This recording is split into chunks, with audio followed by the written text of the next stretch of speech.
Hey. Nice to see you. We actually... We met before? Yeah. Where? Yeah, Kino Lorber. Oh, right, of course. Do you remember that? Yes, I do. Because I just remembered today myself. You work at Kino Lorber? I was producing this podcast for them. So, yeah, kind of had a freelance kind of gig there. Oh, right, okay. Doing their podcast. And, right. And it escaped my memory, even though, of course, I remember very well seeing GÜEROS and enjoying it. And then I was like, wait a minute, something's... some of my synapses were tingling. So did you see this one? Yes, of course. Oh. Yeah. Are you still working for Kino Lorber? No, they just... Did you have something on my... No, I was just going to step out and come back. Okay, okay. In like 20 minutes? Yeah, that's great. That should do. Yeah. Well, I'm still very good. I have a good relationship, and I do I don't know. I do different things for them on occasion. Like I did recently. They took a podcast of my own, and they're putting it on their a DVD. Okay. As like a bonus thing. Cool. And then I also sometimes they'll have me go to the studio audio to a post house and do the director's audio commentary. Oh, great. Okay. And work with the audio with them, or sometimes ask the questions and talk with them, or sometimes just be there in case, that kind of stuff. Cool. So I still do some things with Kino. They're still terrific place. Yeah. Who knows? Maybe they'll do the American DVD, or I don't know. who knows? That's in the future. Yeah, we'll see. I mean, we reached out to them, and they kind of they didn't respond right away, because we had a thing with YouTube that YouTube had bought the rights for SVOD anyway. Yeah, so no, I get it. So yeah, I don't know. I hope so, because I really like them, and I think they do a really good job in curating their videos. Yeah. How's it going? Good. Yeah. Good. Yeah. We had a really good turnout yesterday at the Angelika, and apparently it's sold out for today and tomorrow as well. Brilliant! So. That's fantastic. Yeah, and it's also at the Angelika Landmark. and at the Landmark at West 57th Street, all the way west. Yeah, that's right. Yeah, here in New York. And off the top of your head, I mean, Gabrielle was in the room. I could have asked, but is it playing in other cities in the States yet? Yeah, not yet. It'll play next week. It's playing at in DC. It'll be there for a week, and then if it performs well, then it'll extend, and then it's going to Coral Gable. Oh, cinema. Yeah, I've heard of that. And then it's going to after the LA Film Festival, where it's screening there, and then it's going to have a run at the Laemmle in Los Angeles. All right, so you're getting a nice bit of it's starting there, and then we'll see where it goes. Yeah. Well, if you're listening, help make this happen. Make it help bring Alonso's film Museo, to a large audience. I did enjoy it very much, and it was a very interesting tone to this film. It's certainly dramatic, but there's moments, all sorts of moments in it, which kind of made you feel that sometimes it's verging on even comedy, sometimes on. It has, again, that magical realism moments in it, a few like that. But since it is based on actual events about a heist that these two young friends committed in 85, right? Yeah. How concerned were you with that representing the reality of that in the story? Does that matter that much to you, especially with this much distance? Well, it mattered at first, and then less and less as we progressed in the writing of the script. Yeah. The first drafts of the script, the first draft that Manuel had written by himself, Manuel Alcalá.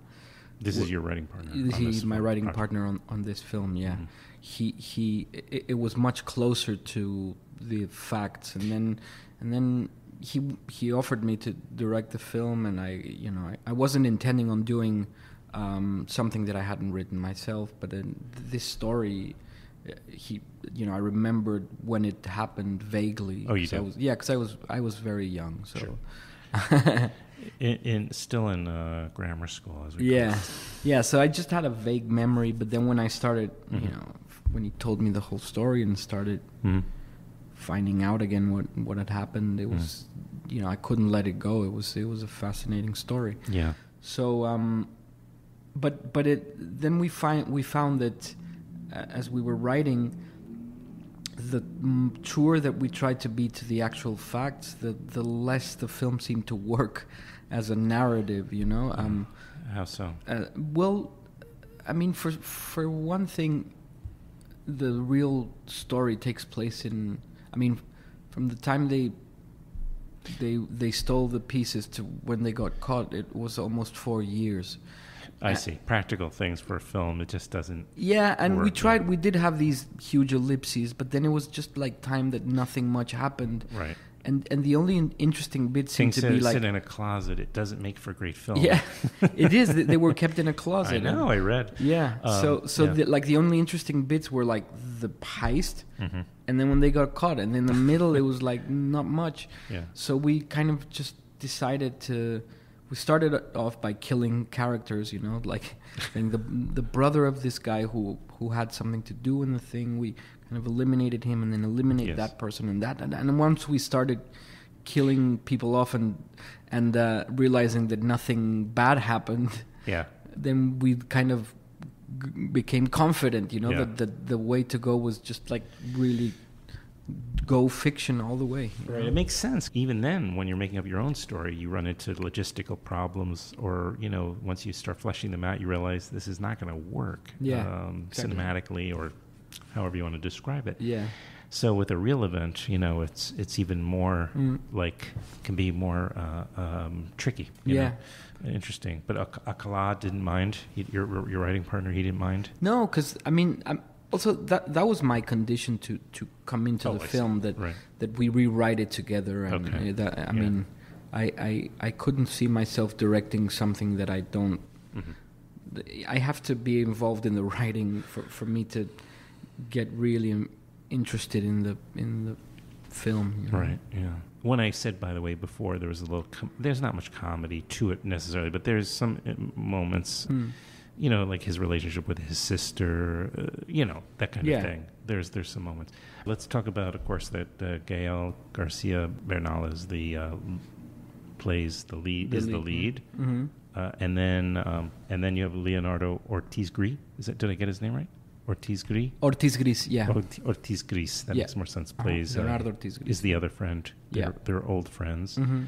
He's fantastic. He was in your earlier film, GÜEROS. Yeah, he was in GÜEROS. Yeah, and the two have an interesting relationship, and you can tell me the name of the character because I can't remember. Leonardo's character is Wilson. Or Benjamin. Wilson, of course. Right, right. Benjamín. Benjamín. How could I forget?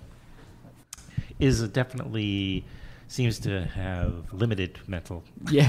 sort of a certain limit. He's somewhat limited, but he loves his friend, but and the two are very close, obviously. But he definitely is. He's weak. There's a weakness that's central in his character, right? Yeah. Well, I guess you could argue that for both. Yeah, absolutely. No, we designed it like that.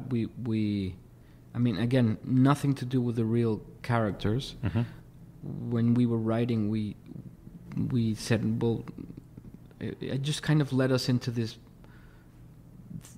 reflections on friendship and how they're built on power struggles as well, and it just kind of made it charming to make him simple-minded, like we decided in our heads, Wilson, we said, well, let's just imagine that he's 9 or whatever, mentally, and he just kind of and it was he became a really endearing character and lots of fun. There's just some things that I don't know. I really don't know where that came from. It just kind of seemed to work once we decided he'll be simple, like kind of naive and sure. Right. Slow and it just made him more charming and lovable, and you kind of felt for him absolutely and the way his friend kind of abused him, in a way.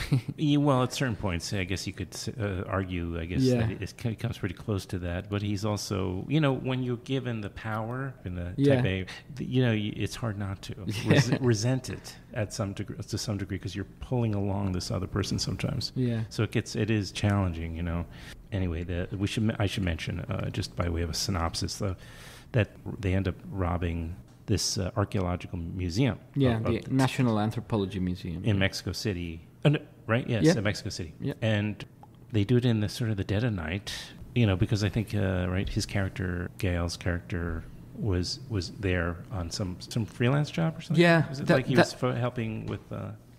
He was a photographer's assistant. That actually did come from the real story, that he worked as an assistant to a photographer on the museum. They were taking photographs of all the pieces, right?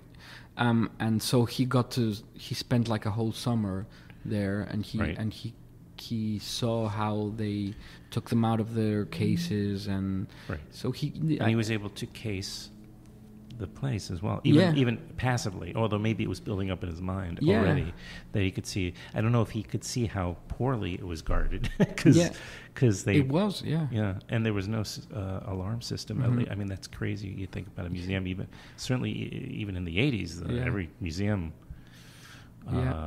was had a although if there are guards walking around, perhaps they just lock the door, and maybe they don't put there's an one alarm interesting thing about that when we were already in pre-production and scouting the film, we went many times to the museum, which, by the way, for those who don't know it and who haven't been in it, I mean, it's a great place. For me, it like asks nothing of the Louvre or the Met or the British Museum. It's this.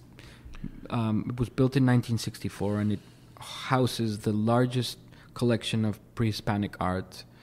It was made by architect Ramirez Vázquez, this famous architect, Mexican architect, who did the Aztec Stadium and other great monuments. And so when we were scouting for this place and going over and over to the Anthropology Museum, the director told us, he said, well, a place like this, we have improved, of course, the security systems, they've been updated and everything, but he said, but still, how can you guard a place against, daily it has between 3 and 15,000 visitors, like the numbers range between that. Yeah. He says, how can you guard it against that amount of people? He said, you can't. And the only way is that these places depend on trust. There's a social pact between the institution and the people. It's up to the citizens to look after it, and he said, and that's how it's always survived. Interesting.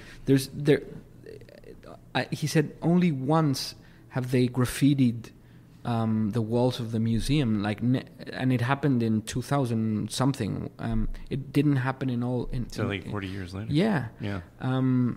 So it relies on this kind of social contract, Right. Yeah. There's no way to guard, and it's true. There's no way to look after it except if everyone looks after it, which is kind of also put I think that's also what's interesting about that story, that it kind of it put people's eyes on that, and how vulnerable it was, and how vulnerable our relationship with history is, and how careless we can be as Mexicans of that.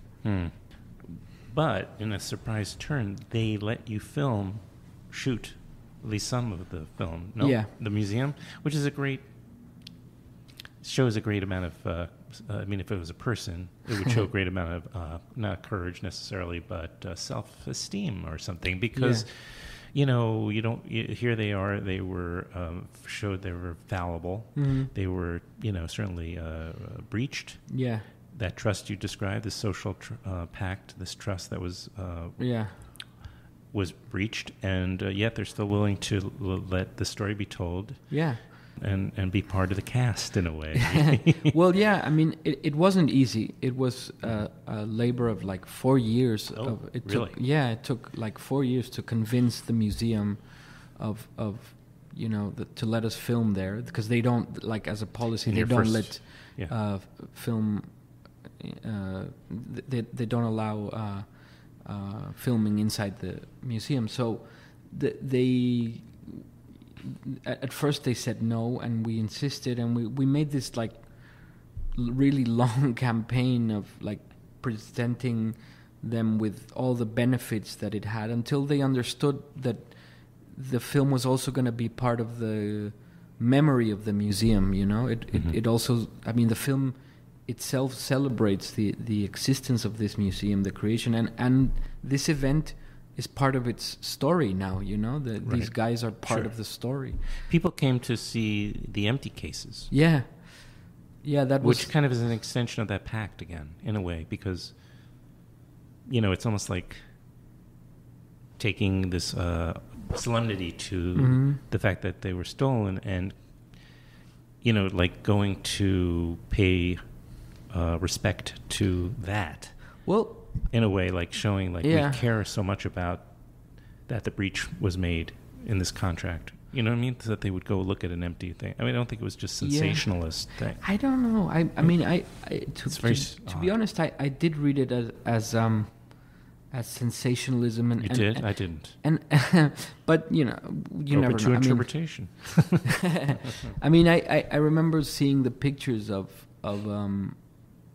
the queues that formed after the museum reopened. In like February or something after the robbery. Yeah, because the robbery happened on Christmas. Right, which explains part. By the way, it wasn't just a bad security, but they were celebrating that night apparently a little too much. Yeah, no, I mean these guys were smart in how they did it. You know. Yeah. But yeah, exactly. But these photographs of people queuing up to see the empty cases, I remember when I saw them, they made me really sad just to think that people, you know, it spoke to me like about Mexico, that we'd much rather see that than go and see the pieces themselves. You know, that there's something about the thrill of it and about the voyeurism of it. I see.